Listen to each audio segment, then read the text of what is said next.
où elle m'a parlé du président pour la première fois. J'ai été choqué. Je n'osais pas y croire. Un jour, en discussion avec ma jumelle, cette dernière m'a révélé un secret bouleversant. Elle avait tant souffert en silence, sans jamais en parler à qui que ce soit. Ni à ma mère, ni à moi, ni à mon père. Oh, le président. Une personne ignoble aux multiples visages. C'est à partir de ce moment que j'ai commencé à vivre les périodes les plus douloureuses de ma vie. Pourtant, il avait l'air gentil.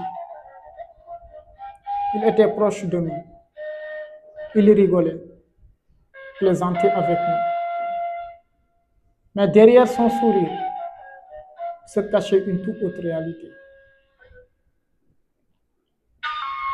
Chers citoyens sénégalais, si je vous parle aujourd'hui,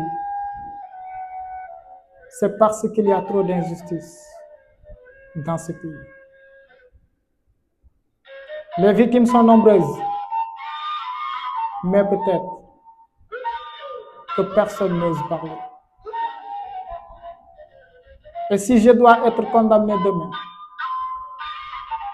je serai prêt. Maintenant, je vais dire là où tout a commencé. En réalité,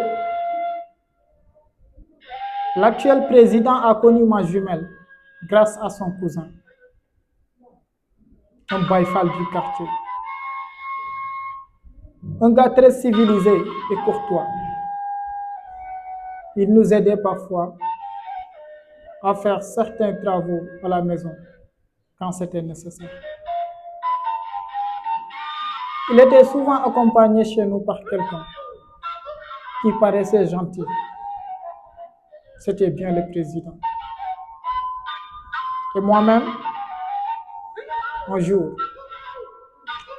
j'avais remarqué son regard insistant posé sur ma jumelle. Mais comme il était étudiant à l'UQAD